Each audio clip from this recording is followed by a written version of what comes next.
What's good? What's good? New week. All right, so the homie Carthus Dojo made a new video called "The Truth About Dragon Ball Daima." I'll put the original video description below, but I will say this about Dragon Ball Daima. One thing I do know is that it's not canon as much as I wanted to because of Super Saiyan 4.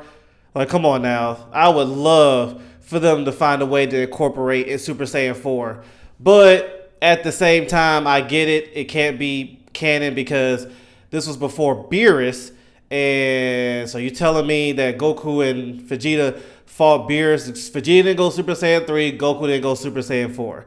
You know, so I get it. At the same time, though, my favorite transformation is Super Saiyan 4. That's just me. Super Saiyan 4 is my favorite. That transformation it makes more sense when you consider Goku and Vegeta are Saiyans. They're apes and stuff like that. So that transformation fit them, who they are, perfectly than any other transformation, in my opinion.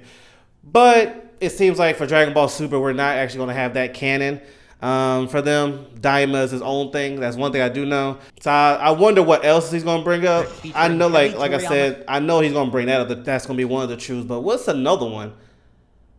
I don't know. Instead of trying to guess, let's see what he has to say. This is a 15-minute video, so I'm wondering what other truths about this I don't know about. Shout out to Cartoons Dojo. Finished.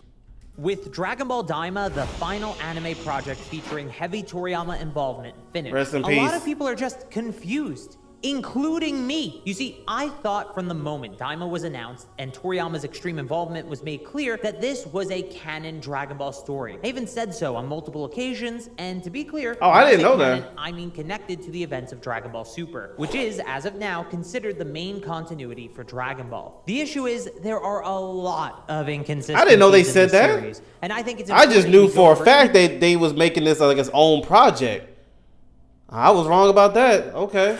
Super, which is, as I did not know they said that. The main continuity for Dragon Ball. The issue is there are a lot of inconsistencies in this series. Yeah. And I think it's important we go over each and every one of them so I can explain why they matter and what I think the actual truth is. The first notable... If they want to make it canon, as weird as it'll be, because there'll be a lot of things that won't make sense, I'm cool with that because hopefully we could get in Super another, like Super Saiyan, we can get Super Saiyan 4 again. Personally, it's kind of weird saying this, but it sounds weird, but it could make sense as well.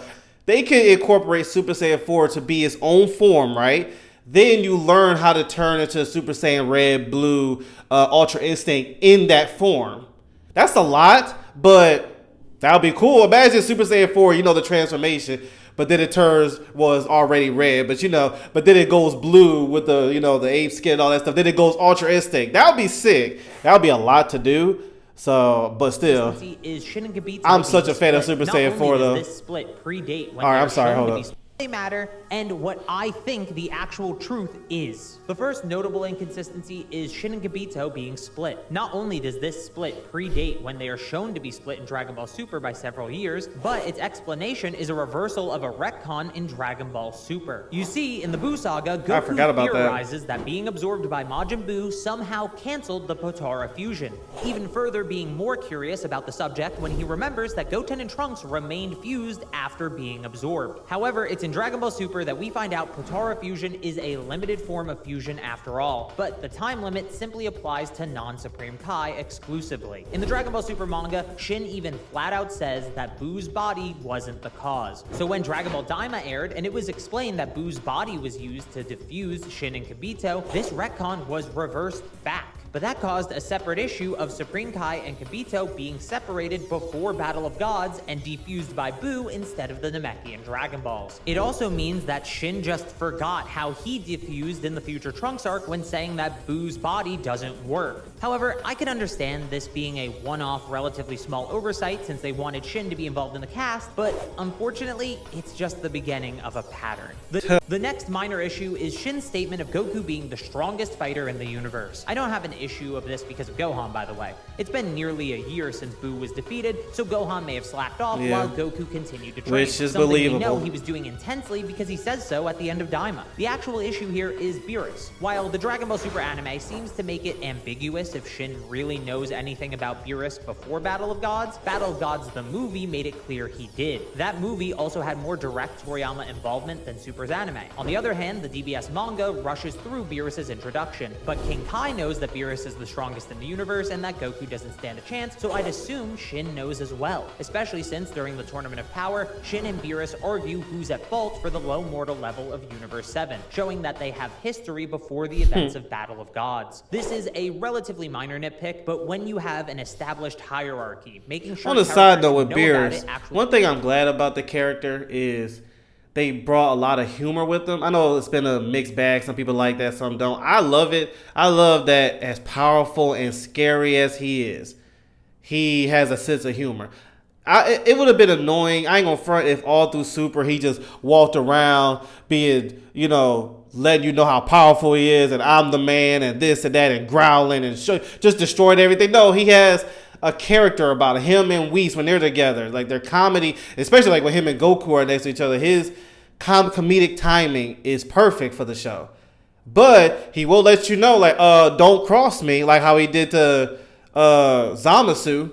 Like when with the Zamasu in their timeline, what he did to him, like he has moments where he's like, okay, don't get it twisted. I'm still the man. And like in the manga, he'll let you know, but he's lighthearted. Like the little scene I like of Beerus in Super is very small, but I liked it. It was in the Broly movie.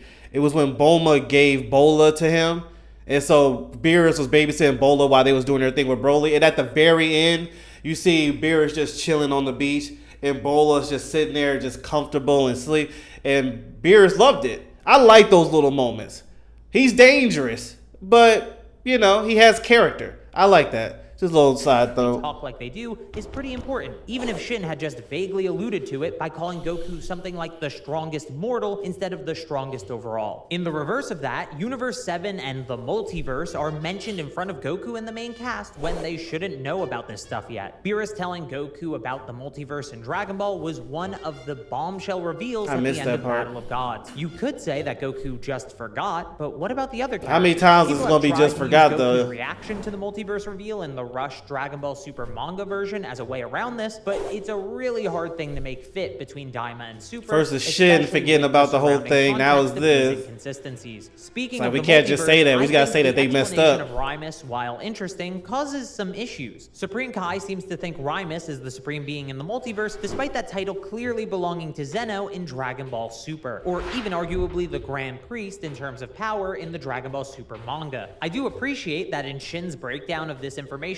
characters like Beerus, Whis, and even Zeno aren't mentioned since the cast shouldn't know about them yet if Daima is connected to Super, but it is weird to be explaining the way the universe and multiverse is structured while ignoring them entirely rather than something alluding to them for the audience, like a little there mention. are other gods I hope you never have to meet. I would like to quickly say that while the visuals are a bit mistimed with what Shin is saying when describing the structure of the multiverse and the origin of the various Supreme Kai, he is not saying he was the first Supreme Kai assigned to Universe 7. He specifically says he was assigned way later during Dabura's father, Abura's reign, which is many generations of Supreme Demon King after the good Supreme Demon King sent Rimus to create the multiverse in the first place. We'll actually get back to this scene a little later in the video. Next, we have a big one though. Super Here we Saiyan go. This is 3 what I want to Vegeta, talk about. and let's just This is the bundle best in parts Super of the Saiyan 4 show. Goku while we're at it, because both of them are really bad for this series being able to connect to Dragon Ball Super in basically the same way. I was For glad they Goku, added he's it, but constantly saying things like Super Saiyan 3 is his final form when he first fought Beerus, or against Toppo in the Dragon Ball Super manga, he calls Super Saiyan God the fourth transformation, though this does forego things like Ozaru and Super Saiyan grades 2 and 3. Remember, Super Saiyan 2 was originally just Super Saiyan grade 5 before Goku named them something different in the Buu Saga. Anyway, what I'm trying to say here is that the transformation numbering system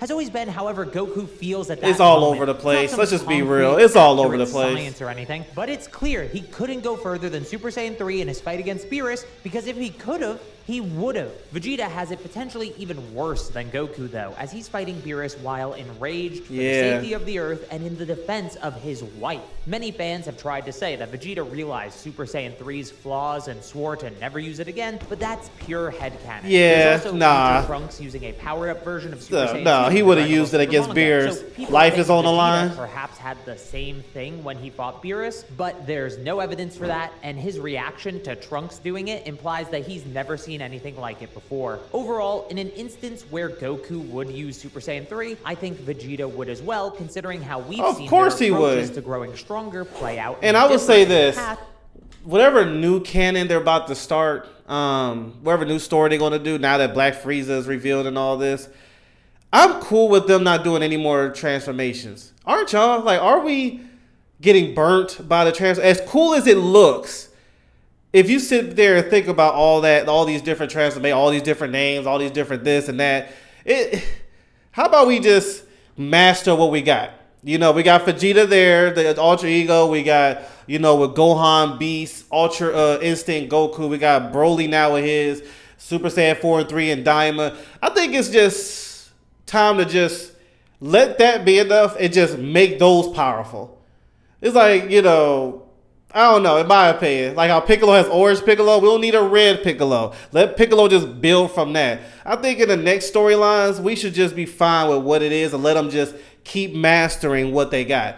Yeah, they're going to have to take a while to master it to get a lot stronger, because you saw what Frieza did to Ultra Ego and Ultra Instinct.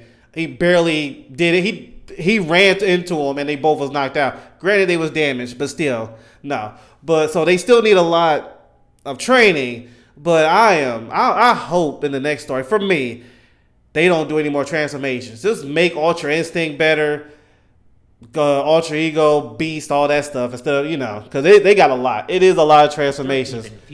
That's why some of them ain't being used as much. Super Saiyan Blue in the Tournament of Power, while Goku goes on to ascend into a godly technique-based transformation. If anyone is going for a purely power-focused route, it's usually Vegeta, especially at this point in the story. Speaking of power, the evil third eye is considered so powerful that Goma would rather have it than weaken people who defeated Buu, heavily implying that its power alone surpasses Buu. So once Goma obtains the eye and uses it to increase his own power continually, I did not like him in Daima. He was annoying. Daima progresses, he should be the strongest villain everyone has faced. So why in Dragon Ball Super is Buu called the strongest enemy up to that point? Well, thankfully there's a few explanations to this one. The first being, Buu in this case isn't just referring to Kid Buu. So if you think Buuhan is stronger than Kid Buu, it's easy enough to think Goma ends up somewhere between the two. Buuhan There's is also the fact that way the statements stronger about Buu being the strongest enemy are made in the beginning of Super, which is when Goku gets the money from Mr. Satan and before the several-year time skip to Battle of Gods. So it could take place before Daima as well.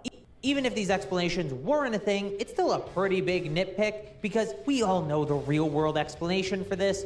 Daima didn't exist yet. Finally, I have another nitpick point, but it's important to think about. In Dragon Ball Super, we learn how the Dragon Balls came to be. Namekians found Zalama's Super Dragon Balls and mined them, learning to create their own smaller wish orbs and dragons as weaker imitations of the planet-sized originals. But Daima goes on to call the Demon Realm Dragon Balls the original Dragon Balls, and characters say that Neva is the most knowledgeable about the Dragon Balls, seemingly presenting him as the original creators of Dragon Balls as a concept. This seems to not work with Dragon Ball Super's lore for a few reasons. Sure, characters like Gloria wouldn't know about Zalama and the Super Dragon Balls, so he'd assume that the Demon Realms are the original, but finding out the Demon Realm and even the Namekian race predate the multiverse does put into question how the Super Dragon Balls of Universe 6 and 7 would be mined by Namekians in the past. It's vague enough you could say the multiverse was created first, then Zalama made the Super Dragon Balls,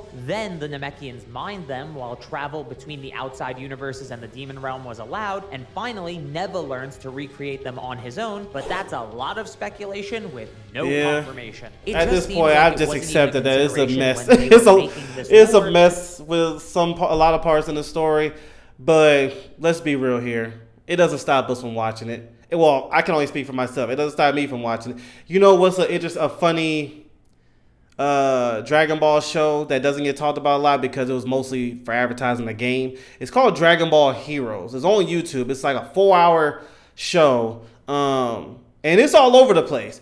I still enjoy the heck out of it. To see Turles back, Goku Black is more menacing than he is in the actual arc. Broly, Super Saiyan 4 Broly, Raditz, Cooler, like seeing all these people together, to see Goku in a more serious tone, to see Super Saiyan Blue and Super Saiyan 4 face each other, you know, Bardock, to see father and son face off. As messy as that was, just like how messy these canons are and like transformations and stuff, you still have love for it if you're like a real fan. I'm a real fan, and there are moments I'm like, all right, y'all doing too much. Y'all got a lot going on. Doesn't stop me from watching it though. So yeah, it is a mess, I can admit, and there's a lot of questions, but still gonna watch It's it. probably the most likely answer. So with all of the inconsistencies out of the way, I wanted to talk about some arguments I've seen floating around online where people say it must connect to Super, but none of these arguments make any sense at all. Goku's The first in it. is Bardock being shown in Dragon Ball Daima Wait, Episode what? 1. Did I read that right? I've seen floating around online where people say it must connect to Goku's Super, in everything. but none of these arguments make any sense at all. What the the first heck? is Bardock being shown in Dragon Ball Daima Episode 1, and it's the Dragon Ball Super, aka Dragon Ball Minus version of the character, and the narrator even alludes to that explanation for how Goku got to Earth as an infant. All this means is that in the same way all of Dragon Ball's manga events are connected to Daima, Dragon Ball Minus is as well. That's all you can draw from this. The next argument is equally silly. The main universe being Universe 7. I can see the confusion, but as I said before, this is more of an issue than it is a good thing for the argument due to the timing of its reveal relative to when Battle of Gods would happen if it is connected. Considering from an out-of-universe perspective that Universe 7 is the established universe number for the main story, I don't see why they would change it regardless of the canon status of that story. The same goes for the next point, the Supreme Kai in the scene I said I'd go back to earlier. These are the Supreme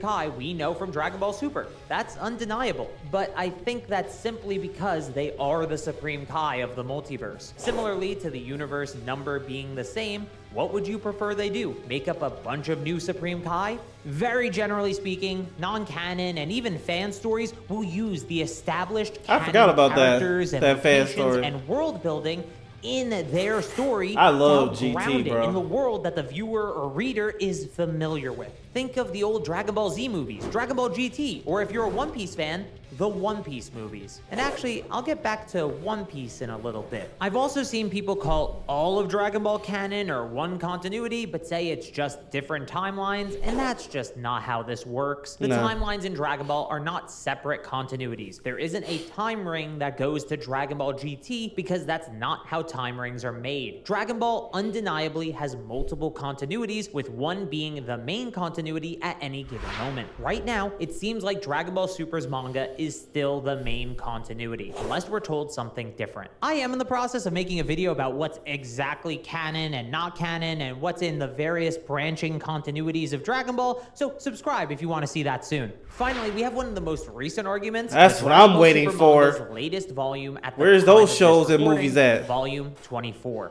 where the table of contents show Mr. Popo taking off his turban to reveal he has 2 horns, something we first found out in Dragon Ball Daima. Now, I shouldn't have to say this, but if we're going to the table of contents in a manga volume to point out that a character likely designed by Toriyama for Daima is the same as that design, there's no hope. Toyotaro is a fan, just like all of us, and he's the mangaka for Dragon Ball Super. I think his choice about connecting Daima will be made very clear one way or another, and it won't be in the table of contents of a volume release. A more interesting point to do with the Dragon Ball I want Super that manga right there. is That arc with Moro. Ganola or Moro? I always get the names mixed up. Well, that one we just saw. I want that to be a movie and have a great ending with a Black Frieza showing up and end like that. That would be sick. I don't. Yes, I'm cool. I want it to be a show as well, but I want to release it like they did the Battle of Gods. It was released as a movie. Then the shows came out later. Or which one came out first? Anyway, you get my point. I want that arc to be a movie first, then come out. Both of them, Ganola and Moro. Let them both be movies like they did with the Broly movie, then release them and have a longer, more detailed story with the TV shows. Personally, that would be sick. Will be made very I love clear that one arc. way or another, and it won't be in the table of contents of a volume release. A more interesting point to do with the Dragon Ball Super manga is Namekians being established to come from another realm entirely, but I want to talk about that more in a little bit. The last important thing I have to talk about is the real-world IP struggle for Dragon Ball. It's not fun, and it actually just annoys me, so I'm going to keep this brief, but it is important to what we're talking about today. Akio Yoku wanted the rights to Dragon Ball's anime and video game projects, while Shueisha was the one who actually owned those rights as far as we know, as well as the rights to the manga and Always basically like that everything picture. else Dragon Ball. At some point, Yoku, with his own company, Capsule Corp, a real-world company, not a fictional one, That's cool. got these rights in some capacity since they're credited on anime and video game projects, but seemingly he wants all the rights. It's just a mess. This power struggle leads me not to care when Ioku says a project he worked to create with Toei, in this case Dragon Ball Daima, is factually tied to the Majin Buu arc, because he knows that being canon matters, especially to Western fans who we know he often has in mind. Basically, until we find out who's actually helming Dragon Ball's story going forward, everything else is marketing. This situation just really sucks. It's why I don't talk about the external factors when it comes to Dragon Ball as a series. All the fun stuff is in-universe. I was about to say, that's probably why it's taking so long to release more projects, is outside of it. shows and movies and all. I have no with all their plans about conflict talking about this indoors anymore in the near future. But with all of that out of the way, you probably think I'm about to say Daima isn't canon or connected to the main continuity in any way. But you're not entirely right. Remember, everything I say from here is just my opinion and interpretation, so I could be wrong and the continuity problems are really just going to be ignored. But I think Daima is really like a One Piece movie. You see, for several One Piece movies, Eiichiro Oda, the mangaka of the series, gives the anime staff canon tidbits that can be added in. It's never the entire plot of the movie, but that's how I looked at it. I looked at it just like the Dragon Ball movies. It's not connected. World of One Piece, and I think just Daima because there's a little is the piece same. of You see, canon in there Daima don't mean was it's connected. Originally a project that Toei was helming on their own. But as Toriyama gave some advice, he eventually got deeply involved in the project, to the point that he added in true lore tidbits about the world of Dragon Ball, like the Demon Realm origins of the Namekians, which is referenced in the Dragon Ball Super manga, years before Daima's release or even its announcement. But it was while Toriyama was working on the series, clearly showing us that some of these ideas did cross over to Toyotaro and the manga. This is also why I originally was so adamant it was canon. Just think about it. The last time Toriyama overhauled a Toei exclusive Dragon Ball project, we got Battle of Gods, but this is clearly different. I think the lore tidbits are likely the canon part of Daima and will be used by Toyotaro in the future. I could even see Broly getting Super Saiyan 4, but I think the events of the show are just there to be enjoyable, for fun. Toei and Yoku That's all it is have for me. no I real look at it say fun. over canon, so the series I grew up with was this as a made little to be kid. bonus at first, something to This is hold us now, over it's just with great no just to see the involvement from projects being Toriyama rolled out. initially. But instead,